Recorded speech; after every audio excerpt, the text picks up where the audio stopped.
Happy Tuesday.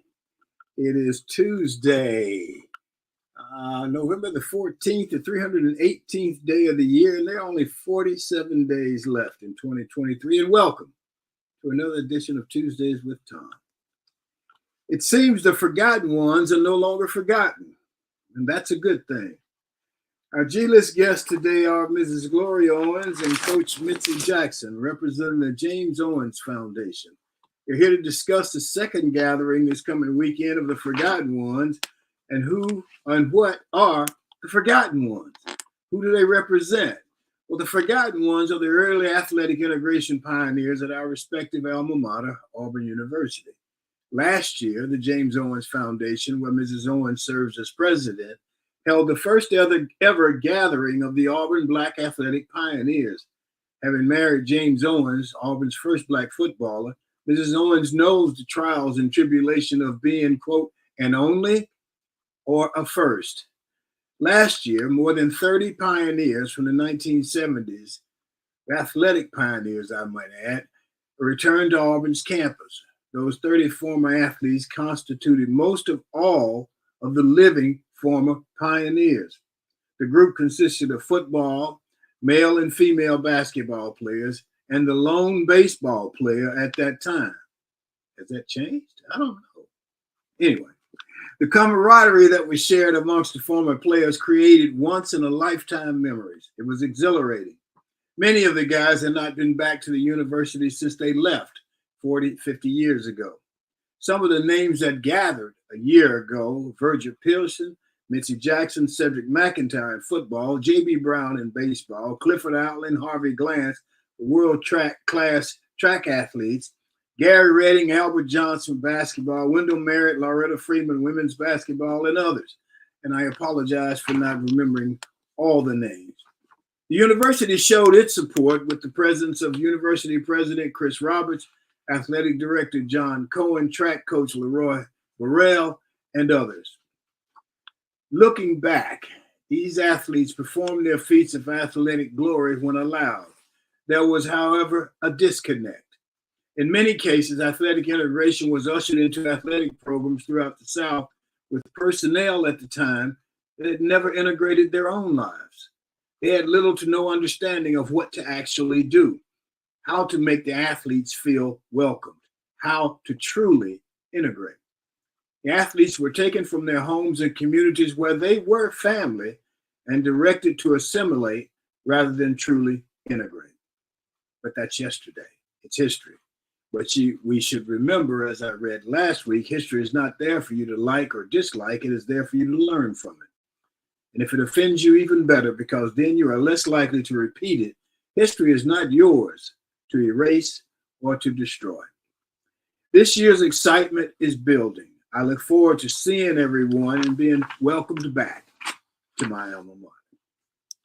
Our show today, of course, is sponsored by the Best Girl Consulting Firm. So let's hear from Best Girl.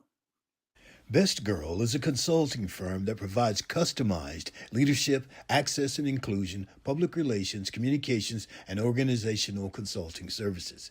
Clients include Fortune 500 companies, utilities, higher education institutions, small businesses, and associations.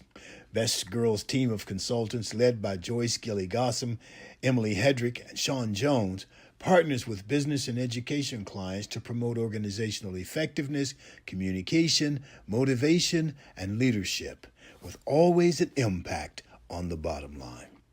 Best Girl's customized consulting services include strategic planning, corporate communication, executive coaching, fundraising, and economic development. Okay, let's see. Best Girls customizes a solution that fits your needs. So let's get to our roundtable regulars, Barbara Wallace Edwards and Michael Walker, and see what they got going on this morning. Good morning, Barbara Wallace Edwards. Good morning, Thom. How are you today? I'm doing just great. How you doing? I'm doing well, thank you. Can't believe next week is Thanksgiving I already. just said that this morning to my wife. I said, God, I can't believe next week is Thanksgiving. Man, where's the year gone? The year has flown by. I mean, I'm not prepared. Again, you walked in the stores back in August and they already had Christmas merchandise out, decorations out, and And I'm thinking, okay, well, I still have plenty of time, and here it is. We're now what Well, 40 days from Christmas. they declared Halloween a holiday this year, so I didn't know Halloween was a holiday. I thought Oh, it was it's just a fun major. day. So Yes, it's now we're major. in the holiday season, and it is Absolutely. amazing that it's gone really fast. It has. It has. So we'll see. Unbelievable. But I want to start out this morning, Tom, wishing a happy birthday to my dear friend Emily Studdard, who has been on our show. Her birthday was this past week, and we celebrated on the weekend. And my dear friend Barbara Pitts Larkin, who's also a good friend of Tuesdays with Tom, her birthday is this coming weekend. So happy birthdays to both of those beautiful ladies. Happy birthday, ladies. Yes. And Tom, another story I wanted to talk about, we talk about how children mimic their parents sometimes. Well, there's a new thing now where pets are starting to mimic their owners. There was a gentleman in London who had to have some surgery on his leg. And after about a week, he was able to get up and move around again. So he started walking his dog every morning, going out and walking his dog. Well, after a couple of days of walking the dog developed a limp, wouldn't even let anybody touch his front right paw. The owner became really concerned, took the dog to the vet. The vet checked him out, ran all kind of tests, and after giving him a $400 bill, he said, "Can't find anything wrong with him. There's nothing's broken, nothing's sprained. There's no injury there."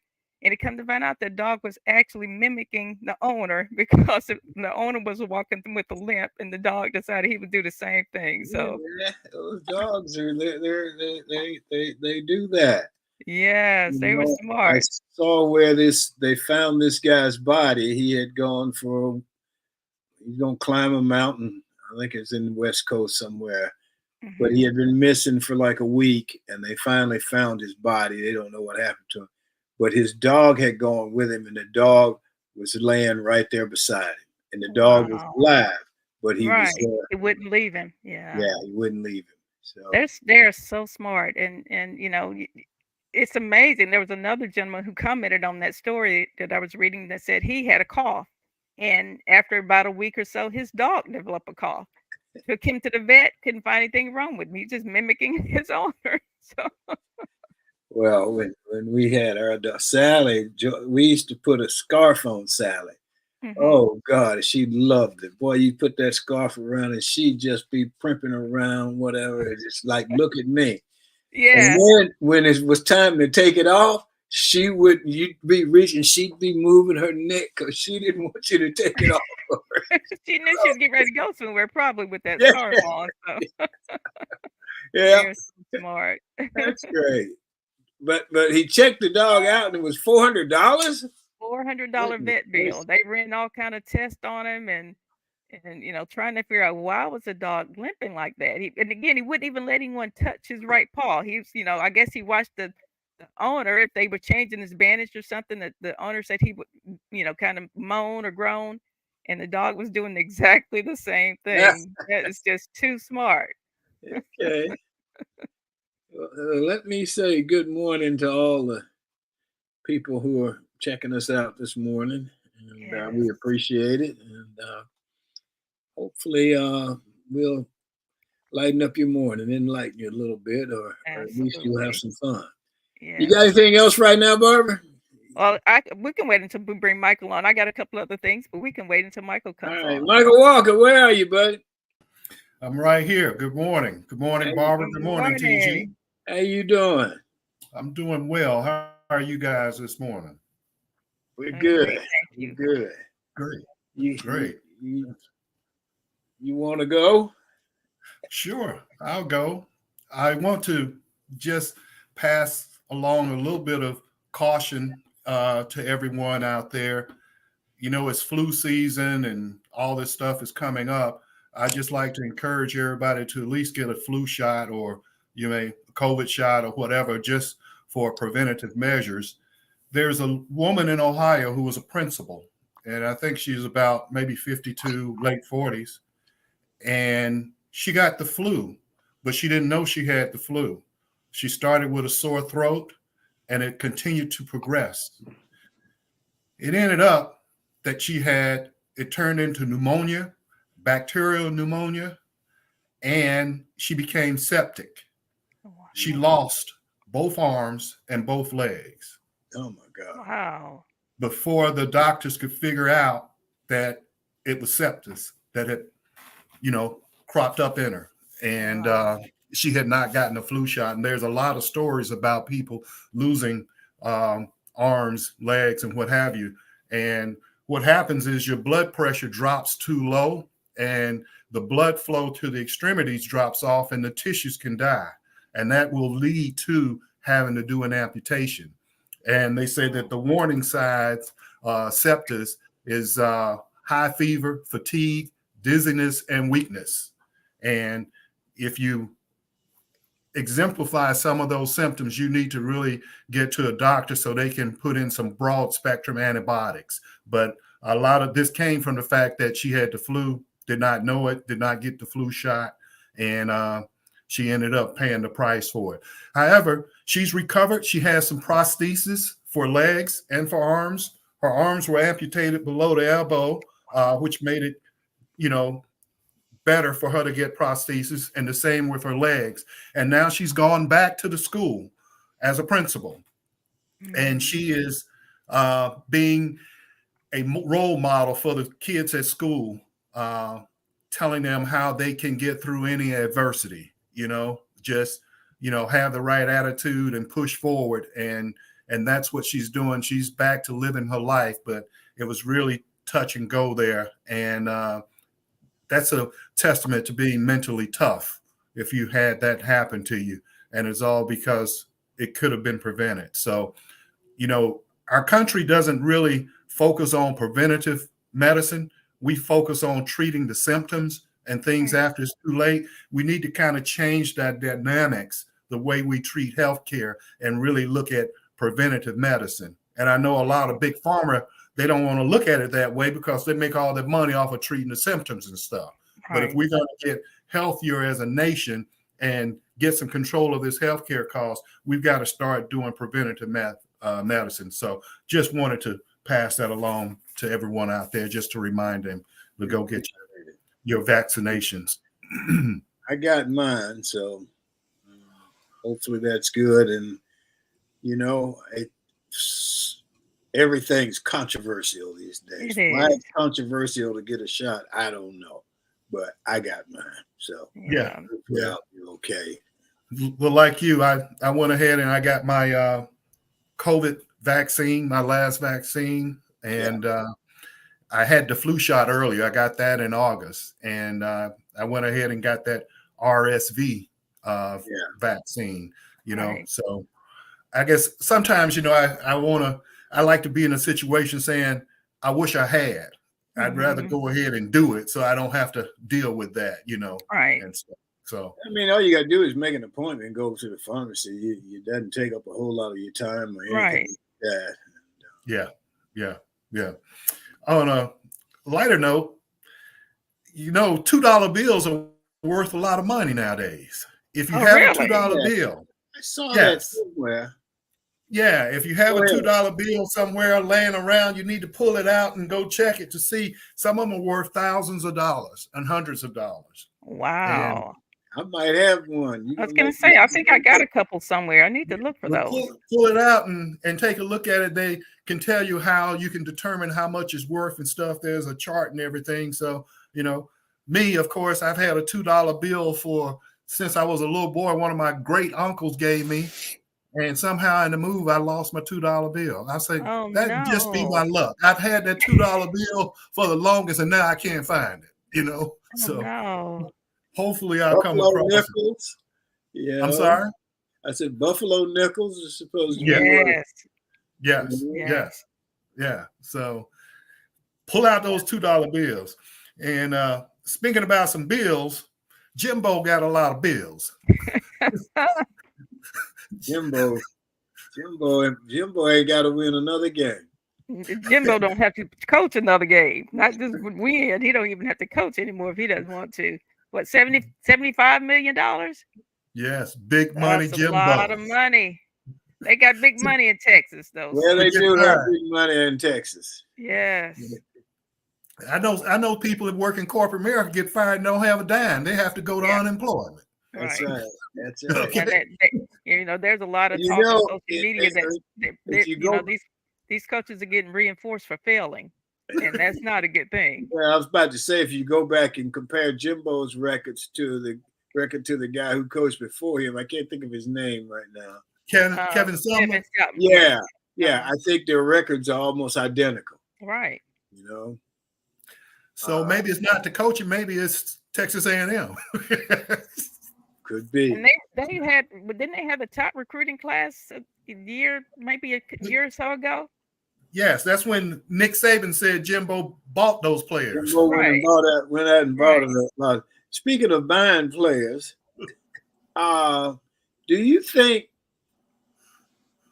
we don't hear as much about the NIL and who's getting it and how much as we did last year?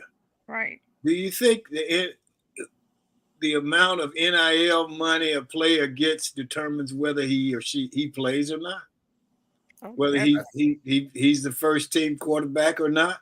I think so, Tom. I really think that has a lot to do with it.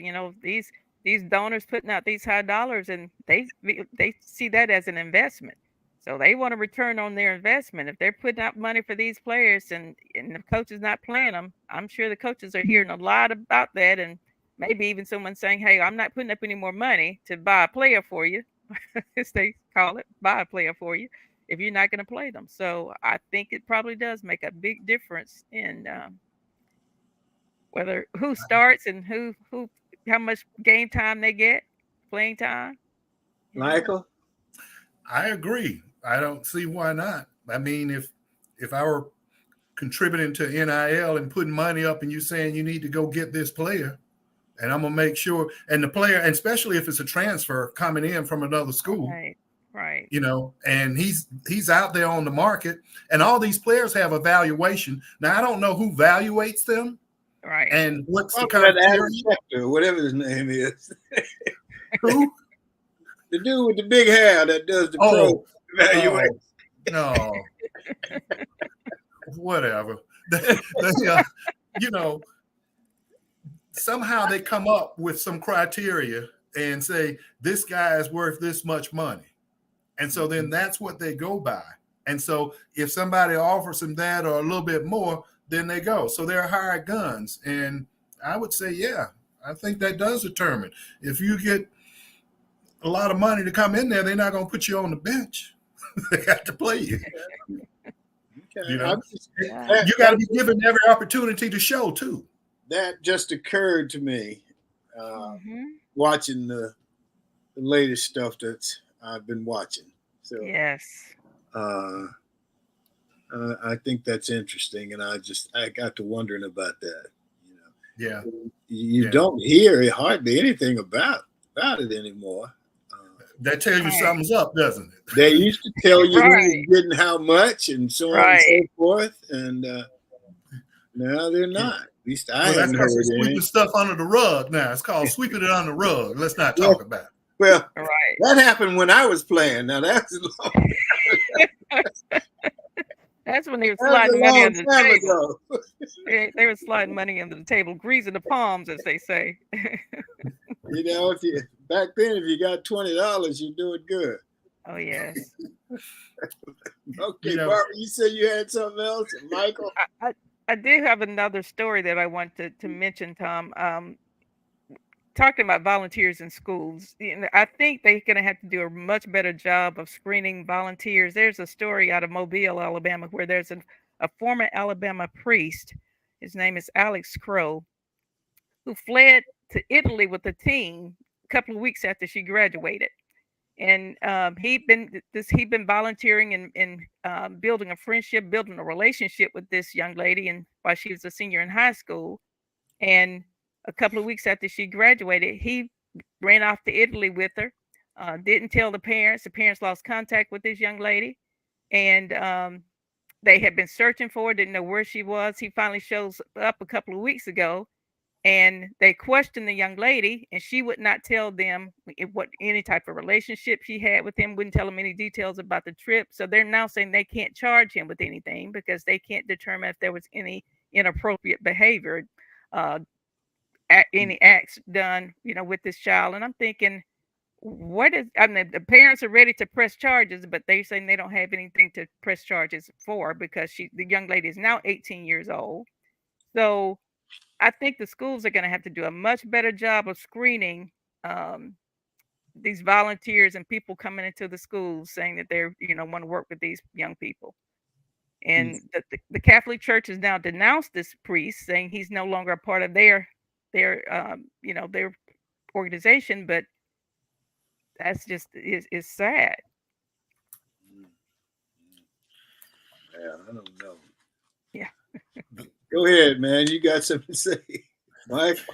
Well, no wonder organized religion is under assault and people Yes. are leaving.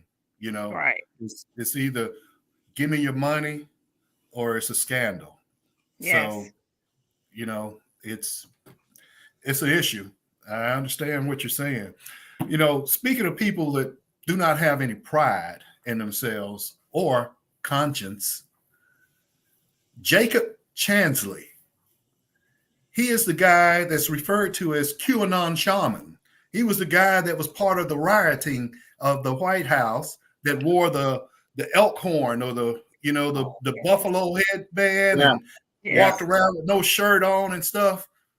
Yes. Well, he filed paperwork to run for Congress in Arizona. No, he didn't. What? Yes, he did. As a libertarian. Well, go ahead. Though. I mean, if he's been watching Congress on TV, he figured, hell, I can go up there and holler and scream at people, and But wasn't he charged with a crime? I mean, is it? Are you eligible to run for an office like that if you've been charged with a crime? You can. That's the thing. Yes, you can do it, but most people have the self-respect not to put themselves out there if they've done that. Right, and hopefully no one would vote for them. But in this case, who knows? Well, he's running in the 8th district in Arizona.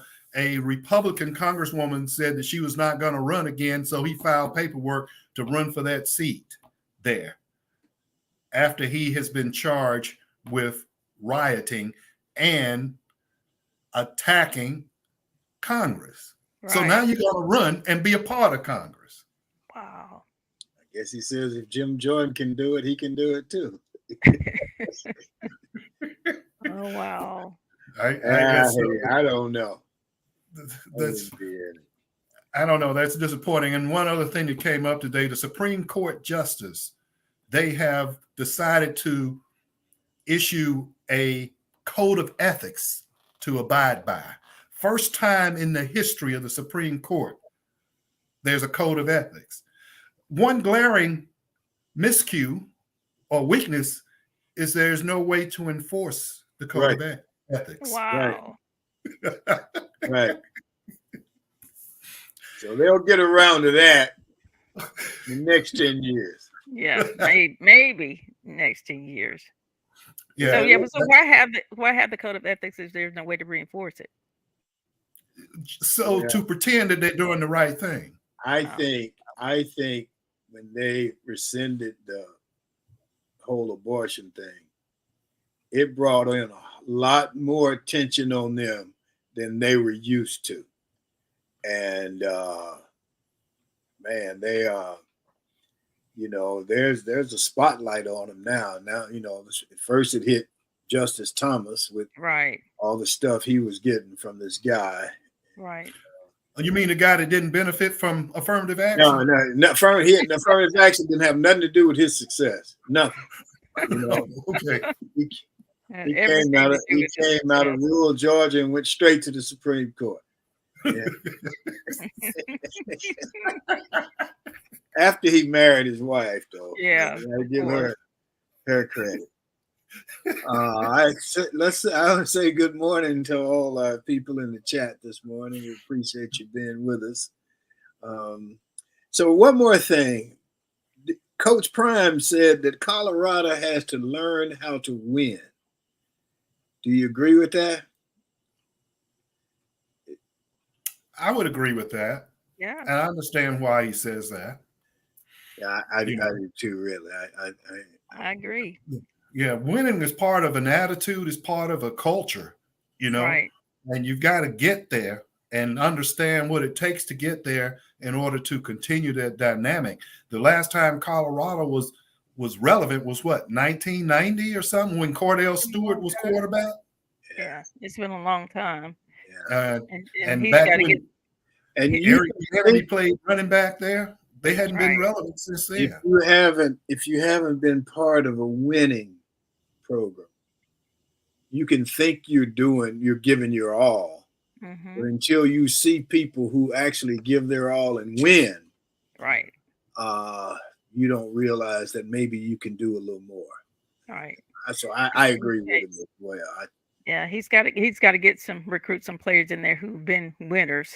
At Well, I think it also helps though in the long term, and I think one of the things that helped back in the day was that players were there at that school for 3-4 years. mm-hmm. You didn't have, they wasn't going to leave, and so they Right. knew if they put in time as a sophomore, they were going to play as a junior, Right.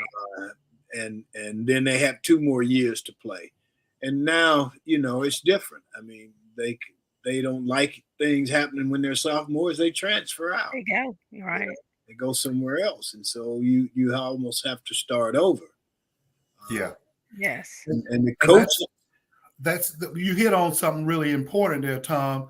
That interferes with the continuity and the consistency. In Yes. order to win, you have to be consistent. Right. You know, and I'm not a fan of Georgia, but you have to look at what they do. Case in point, their best player, Brock Bowers, the tight end, he's a top 5 draft choice. Mm-hmm. He sprained his ankle, I think, against Vanderbilt. They did that tightrope surgery on him.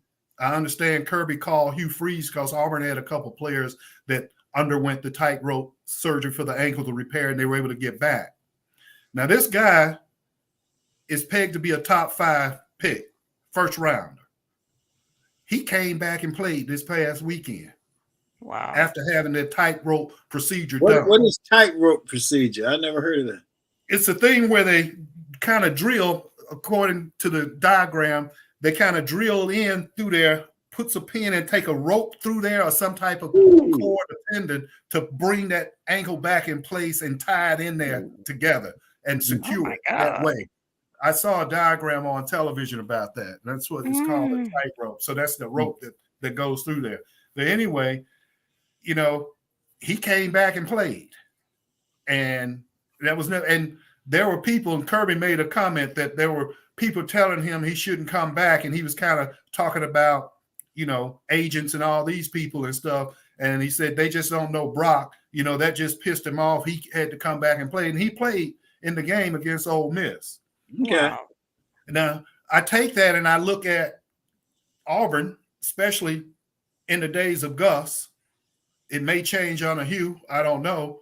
But we would have players that were going first round. They would sit out the last games, Right. even whether they were hurt or not. They were out. They wouldn't even play in the bowl game.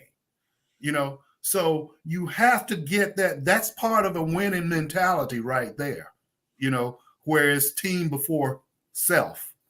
And it's hard to get that these days. But that's part of the reason why Georgia's been so successful. First of all, they don't have people leaving early. That team they had 2 years ago, most of those people were Still all there. seniors. They've been there for Yeah. 4 years. You have to And learn how to play to win. I saw a Right. game. There was a game this weekend. I forget who it was. One of the pro games. And these guys were behind like 2 or 3 touchdowns or something. And this guy scored a touchdown on the team that's behind, and he's celebrating like it's the 4th of July. It's like you're still behind 2 Right. touchdowns, Right.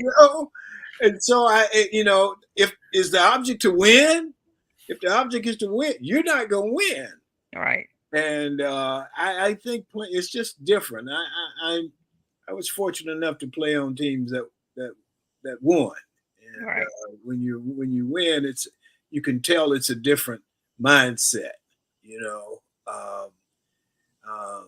And I know you talked about Georgia. That's the way Alabama was, and I don't know if they still are, but they just had this attitude that they were going to win the game. Right. Um, Yeah, so but anyway, the other thing, winning is a mental thing too, because very much so. everybody has weight rooms. Mm-hmm. Everybody can go do conditioning. Now it determines it's a difference as to And how you train and what have you. But when you get into the game, you have to also play smart and Right. play to win from a mental standpoint. Some and people don't know how to and do. you could whip up on the Vanderbilts of the world and so on and so forth. But then you play a team that has the talent equal to you or better than you. Can you win that game? And Right. as our coach used to tell us, that's a daddy game. He said Right. the Vanderbilts of the world are mama games because your mama gonna always tell you played good. Your daddy ain't gonna tell you played good if you beat Vanderbilt. He's just gonna say, okay, let's go to the next game. Okay. Good morning, Linwood. So let's get to Sean. She's got a minute. We get to our G list. Sean, you out there? Good morning to everyone joining in with us. My name is Shantia Jones, and this is Got a Minute. Thanksgiving is next week. That means there's possibly a lot of food, laughs, or maybe even sadness. Did you know that Elvis once crooned about feeling blue at holiday time? Well, I'm here to tell you it's perfectly normal to feel that way. There are a variety of reasons why your days may not be merry or bright around the holiday season. It can be the jam-packed social calendar, deadlines for work, the loss of a loved one, sunless winter days, or all of the above. According to the American Psychological Association, 38% of people surveyed said that their stress increased during the holiday season, which can lead to physical illness, depression, anxiety, and maybe even substance misuse. The reasons include having lack of time, financial pressure, gift giving, and even sometimes family gatherings. If you are struggling or just need support, it is okay to reach out and share what it is that you need. Thank you all for joining in. My name is Shantia Jones, and this is Got a Minute. All right, thank you. So let's go to our G list. Okay, Hollywood's got the A list, and here on Tuesdays with Tom, we have the G list. Now, G list guests today are Gloria Owens and Mitzi Jackson. Since Gloria Owens and Mitzi Jackson, are you out there somewhere? Yes, yes. Good I'm so morning. Good happy. morning. How are we doing? Doing well. So Gloria Owens is the wife of Mr. James Owens, who was Auburn's first black football player. She runs the James Owens Family Foundation. She's the president, and since we had her on here before, she also will be at the Forgotten Ones event this coming weekend. They've had their annual 5K Memorial Walk with the Flow for the Big O, as James was known as the Big O. The annual walk is usually held the last Saturday in March or April. The foundation awarded 9 new scholarships for 2023 and renewed 5 scholarships awarding in 2022. So that's just some of the stuff. I'll get Gloria. Gloria, how are you? I am well. Good, good. Tell us about the foundation. Give us a little quick update. Well, the foundation has been very active since our breakfast last year. We, as you stated, we've had our walk, we've added new board members, we participated in a called Team with the Summit, and this was for high school and middle school students, college students, and their parents. It was held this summer in July, and we partnered with the Dream Day Foundation and other nonprofits, and we had it at Opelika High School, and it was a wonderful event. And they had different sessions for the students, and it was trying to deal with the mental health focus and also things that our students deal with on a daily basis in high school and middle school. And so it was just wonderful. And they had different sections where the students, it was, they had mentors there, and the students would, the purpose was to get them involved and start telling their stories so they could relate. And then also with the parents, I attended the event with the college. It was wonderful. They had different people talking about, investing, and why not use some of all of that financial aid instead of getting an apartment to uh, buy your home, and then when you leave, rent it out. So it was very interesting. The students were excited, and they said they just did not have enough time.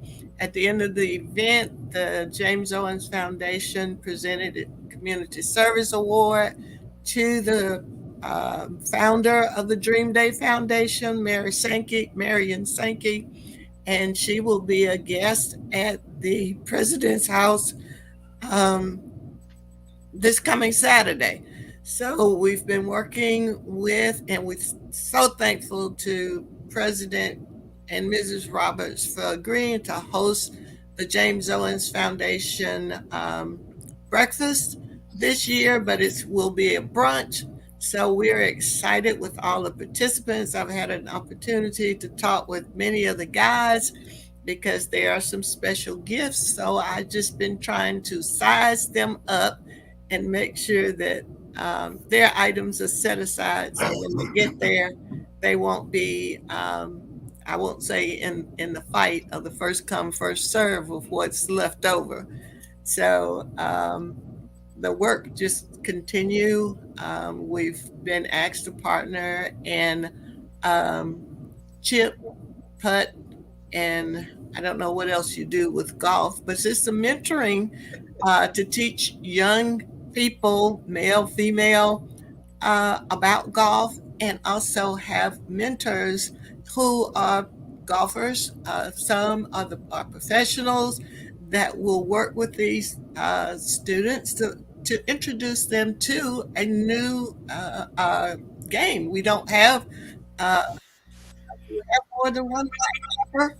Well, we'll say two because Tiger Woods' son is in the mix now, but we're just trying to make a big old difference in the quality of life of others. And let me grab Mitzi, and then we'll get Michael and Barbara in here to ask questions. Mitzi, how you doing, brother?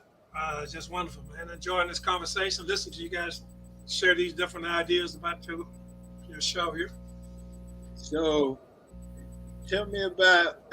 Let me introduce. Mitzi Jackson was a tailback at Auburn, and he was a fine tailback. In my opinion, he didn't get the ball enough. But he was described to me by an uncle from Definiac Springs, where he's from. He said Mitzi was the finest athlete to ever come out of Definiac. I said, okay, good. He's a retired coach in the Birmingham City school system. He won the Alabama State basketball championship while coaching at Lochapoka High School. And full disclosure, he was my roommate in college at Auburn. He currently lives in Birmingham. So, Barbara, Michael, you got questions for Mitzi and Gloria? Sure, go ahead, Barbara. I do. Good morning, Gloria and Mitzi.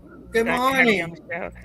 I had an opportunity, of course, to attend the James Owens Trailblazers event last year, and super excited about this year's event.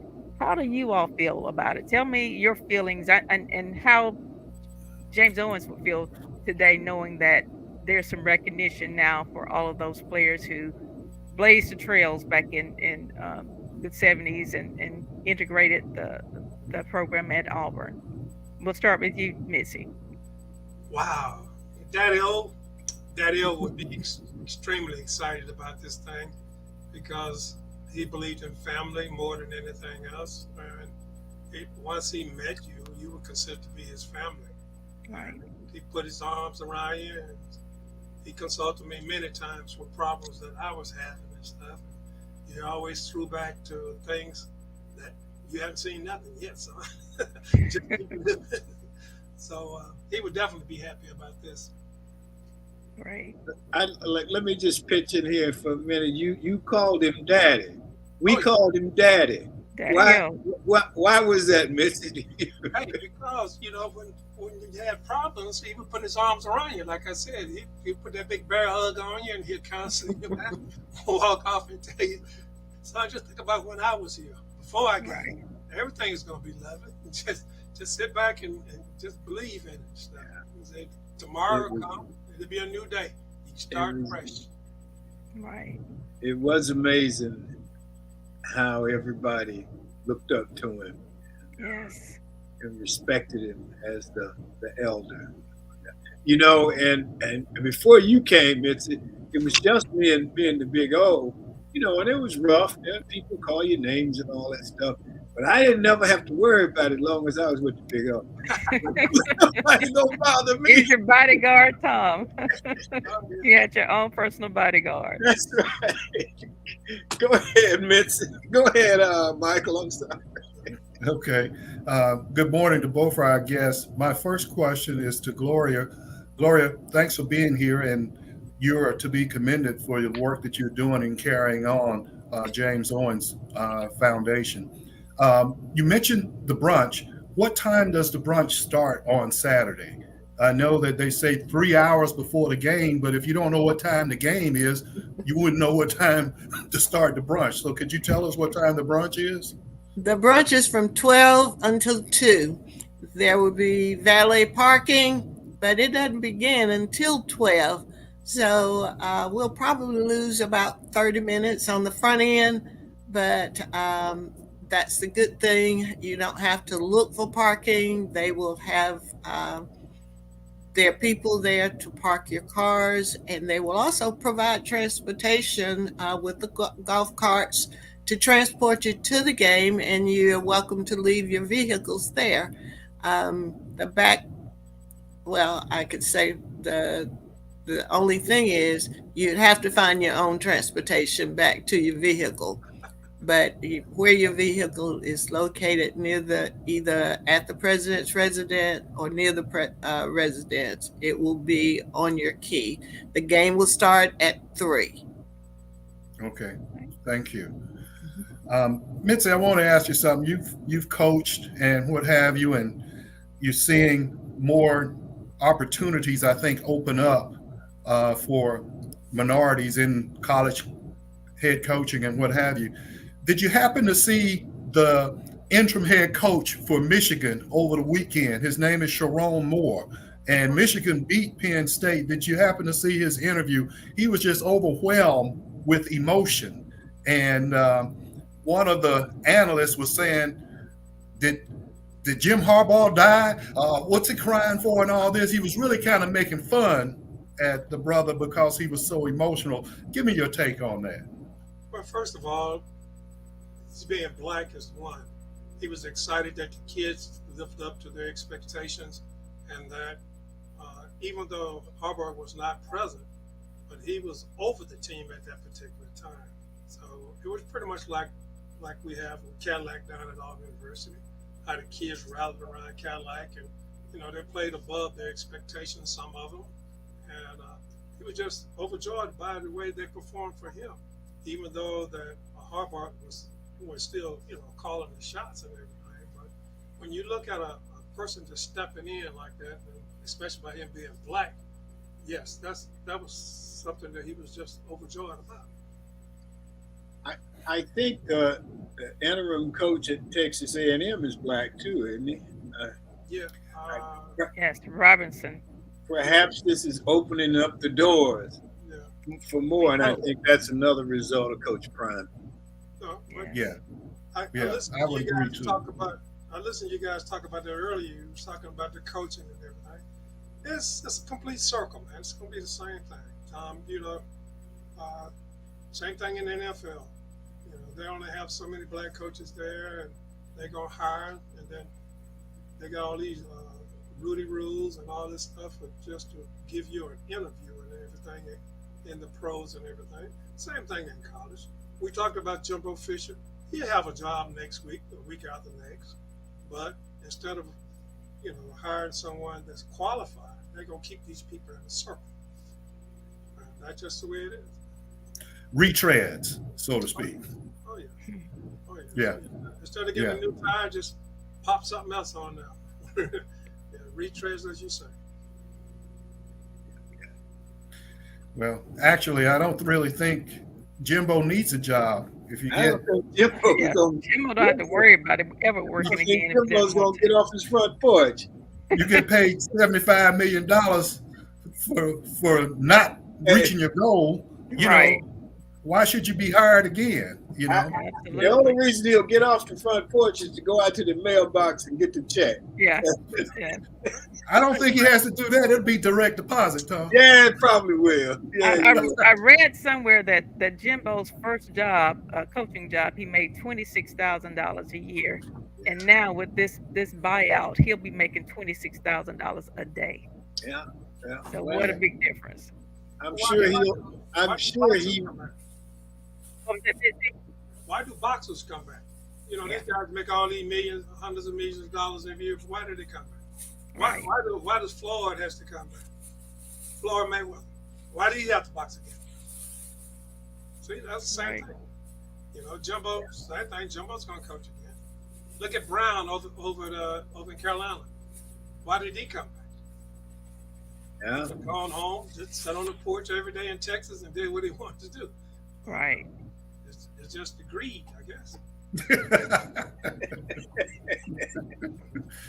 Gloria, one question I wanted to ask you about the scholarship recipients.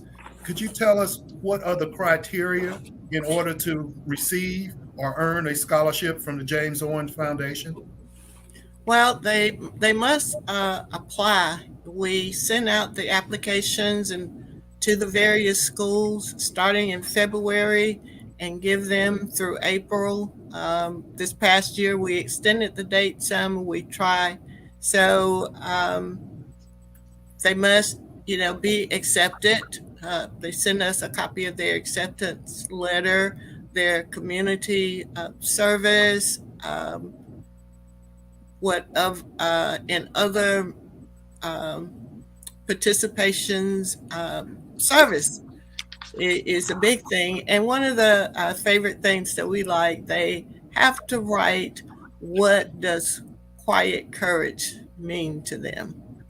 And so we asked for a paragraph on that. And some of the stories are just amazing. And then once they enroll and we have confirmation that they have enrolled, in 15 days after enrollment, we will make disbursements. And since the event was so successful last year, we were able to award the 2022 scholarship recipients, and they had to be academically eligible. So they sent us confirmation there again of their enrollment and that their transcript and their enrollment for the upcoming year. So some of the students reached out to us and said, "Are we eligible to reapply?" And since we had extra funds, we said yes. And 5 of the 6 that were awarded last year were able to split a pot that was set aside for those particular students. So all of them applied except for one, and they got a little extra because of that.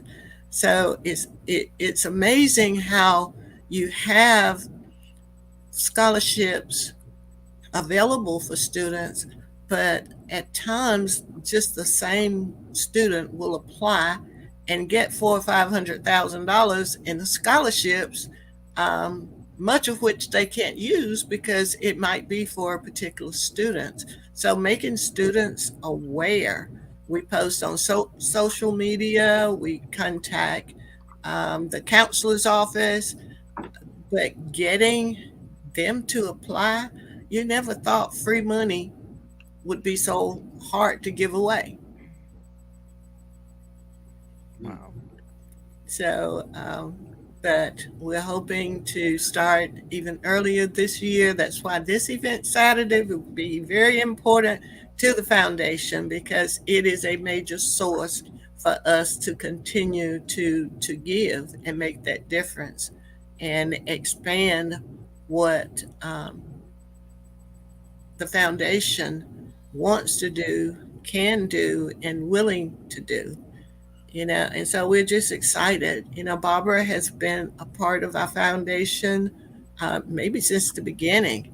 Yes. And I have to give a special, special shout out to Mitzi Jackson, because he was the major source in getting many of our former players back to Auburn. It was a vision that began in 2019, and to the point we are where we're being celebrated by the president and his wife, Tracy, this coming Saturday. So we're very excited with the opportunities that are opening up, not only for the James Owens Foundation, but for our former players to come home and be a part of the family again. I think they're also, you guys are giving out the Courage Award, and courage is a word that's always been associated with James Owens. Yes. He exhibited in being the only Black football player on the team for a couple of years, I think, 69 and 70. Yes. And yes, that will be given out pre-game. So we'll have to leave the brunch a little early because it is pre-game. And the recipient this year is William Andrews. However, someone else will have to, that's been designated to accept it on his behalf, because he has a health issue that is preventing him from being there. So we're still excited. His sons, William Jr. and Michael, and their granddaughter will be part of that celebration. So we're excited. As always, it's always kind of emotional for me, but I'm thankful that since James is no longer to present that award to the recipient, that Auburn has allowed me to do that in the past. And I look forward to it. As Mitzi said, I still miss those big old hugs. Right. Y'all need to get a replica of that car he had and drive it out on the field. It took courage just to drive that thing. I tell you. Remember that car? Yes, with the ropes holding the back doors together.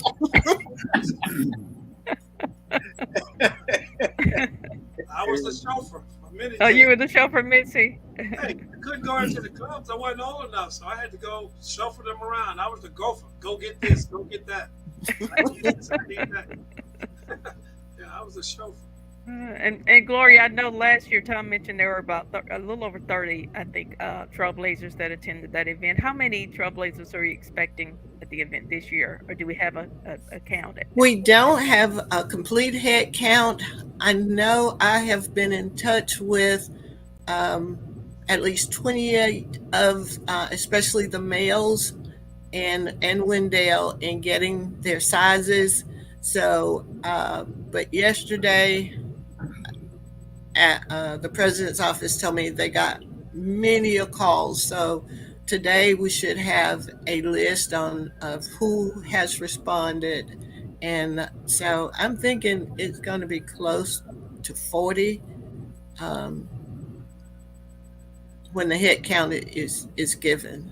Okay. I spoken, of course, to Sylvester Davenport on yesterday, and of course he is still not mobile enough to attend. So I told him we would package the gifts and send it to him. And so I've spoken with so many of them this week. So I'm still calling, leaving voicemail messages, because this event is important. I look upon it as, I know we celebrated Veterans Day last weekend, but we're bringing back veterans in a different light. The veterans that began it all, a Black movement at Auburn in the area of sports. So we give homage and we give praise to where praise is due. And that's the message. And I learned that from James. James did not want to be highlighted or anything. That wasn't important to him. But making a difference for others, that was his message. That was a message he communicated to Jay Jacobs and others in his ministry. You know, it was all about others and definitely about God. All So, right. Let me, Michael, you got anything else, Barbara? You got any questions? Well, there's one question that's in the chat box, and it was, do you give scholarships to out-of-state students? yes, we had a student that applied from Kentucky. Um, they were going to school here in the state, but it doesn't matter where you go.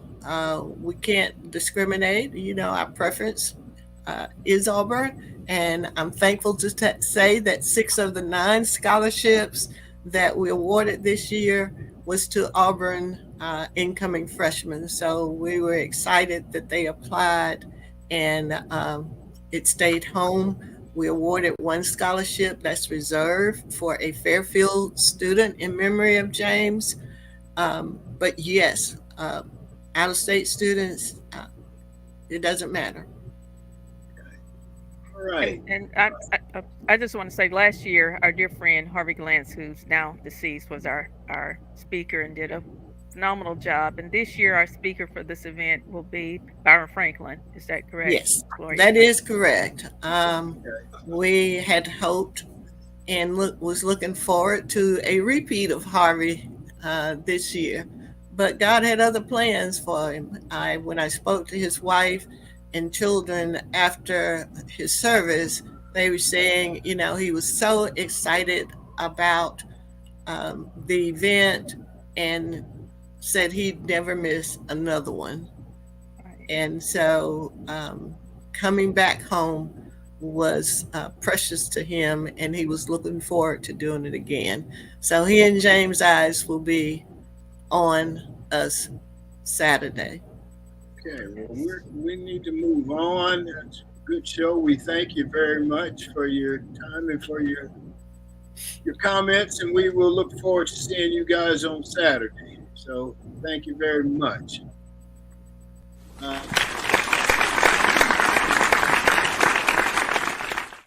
Okay, my closing comments today are about Auburn's first 2 athletic pioneers, Henry Harris and James Owens. Because there are no statues of the 2 on campus, or their names have never been etched in the sidewalks of Auburn along with the others who have been recognized to make contributions. And I've always asked, what's a greater contribution, to integrate the university or run a touchdown? I have and will continue to advocate that those men be recognized, be remembered. I met with the woman who was responsible for those names being etched in the sidewalk at Auburn. I made a case for the 2 men to be recognized, that they had integrated the university, and that those players you see out there today are the direct line of what they gave to the university. She promised that she was get back to me. That was 10 years ago. I'm still waiting. What's more valuable, I asked her, running a touchdown or bringing sports integration to the university? Henry Harris was first in 1968. You want to know more? Read the book, Remember Henry Harris, by Sam Hayes. James was second in 1969. James, or Daddy, as we all called him, said many times he would not have stayed at Auburn if it wasn't for Henry. That was the big litmus test for all of us who were pioneers and onlys. Could you, Or were you going to be able to withstand the racism, the name calling, the lack of a social life, former white friends from back home who could no longer socialize with you, or the imposed quotas on the respective field or court to make sure that you didn't turn into a Bo Jackson out there on the field for all to see? Would you let all those people down who were praying for you, pulling for you, adding pressure on you? Would you withstand the unfair pressure put on you and name calling from coaches and teammates who would magnify any mistakes that you made? To put it flatly, would you quit? James and Henry didn't quit, which is why we're able to honor the forgotten ones this weekend. And that is how I see it on this November 14th in the year 2023. That's our show for today. I want to thank the audience. We appreciate you. Thank our G-list guests, Gloria and Mitzi. Thank our sponsor, Best Girl. Thanks again to the TWT team, Barbara, Sean, Emily, Michael, and Joyce. And that's it for this November the 14th. Remember, a day without a smile is a day wasted. Enjoy yourself. Make every day count. Stay safe. Peace.